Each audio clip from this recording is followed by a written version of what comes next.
Ecclesiastes chapter 9, from verse 13 to 18. Ecclesiastes chapter 9, from verse 13 to 18. This wisdom have I seen also under the sun, and it seemed great unto me. There was a little city, and few men within it. And there came a great king against it, and besieged it, and built great bulwarks against it. Now there was found in it a poor wise man, and he by his wisdom delivered the city. Yet no man remembered that same poor man. Then said I, wisdom is better than strength.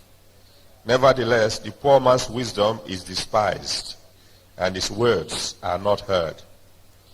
The words of wise men are heard in quiet more than the cry of him that ruleth among fools. Wisdom is better than weapons of war, but one sinner destroyeth much good. And there are so many things we could talk upon in the passage I've just read to you, one of which is, of course, the dangers of being poor. But that's not what we want to discuss this morning. There's another thing we could discuss here, and that is about one sinner destroying much good, which tells you about the danger of just one single sinner among so many saints. One sinner in your family can destroy the entire family. That's one of the reasons why, like I said earlier on, you must do everything to make sure that every member of your family is truly born again. But again, that's not really what we want to discuss this morning. Then what is it that we want to discuss? We want to discuss wisdom is better than strength. I want you to say that one loud. Say it loud and clear. The Yorubas have a proverb. It says someone who is strong but who lacks wisdom is the laziest of all. Wisdom is a very, very important thing. In fact, when you go through the scriptures again and again, you will hear so many things said about wisdom. I will read one or two other things for you. For example, Proverbs chapter 8. Let's read from verse 1 to 4, and then 14 to 16. Proverbs chapter 8, verse 1 to 4.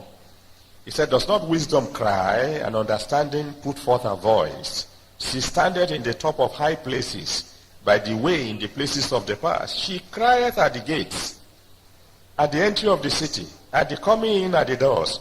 Unto you, O men, I call, and my voice is to the sons of man. That's wisdom crying.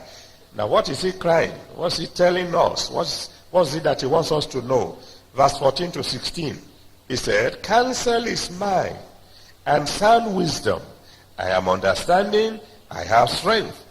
By me kings reign, and princes decree justice. By me princes rule, and nobles, even all the judges of the earth. What's this one saying? He's saying that the difference between a manager and a messenger is wisdom. That those who rule, those who are in control, the reason they are there is because one way or the other, they are wiser than the rest. I've always said when you see a man who is a lawyer, prostrating for a farmer, giving him money, asking him to vote him into office. When somebody says, I want to serve you, and is paying you so that he can serve you, you should think and say, wait a minute, there is something going funny here. When you see a big man prostrating for a small man, there is something he wants to get from the small man. Only the small man is not smart enough to know it. At the end of the day, the man who is prostrating for you now, once he gets into office, when he wants to pass on the road, the policeman will ask you to stop so that he can pass. The other day he was prostrating for you. Now, you get out of the way so that he can move. Wisdom is far, far better than strength. So Solomon Probably the wisest man who ever lived outside of Jesus Christ said in Proverbs chapter 4, verse 5 to 9. Proverbs 4, from verse 5 to 9. He says, get wisdom. What did he ask you to get? Get wisdom. Get understanding. Forget it not, neither decline from the words of my mouth. Forsake her not, and she shall preserve thee. What will wisdom do? It will preserve thee.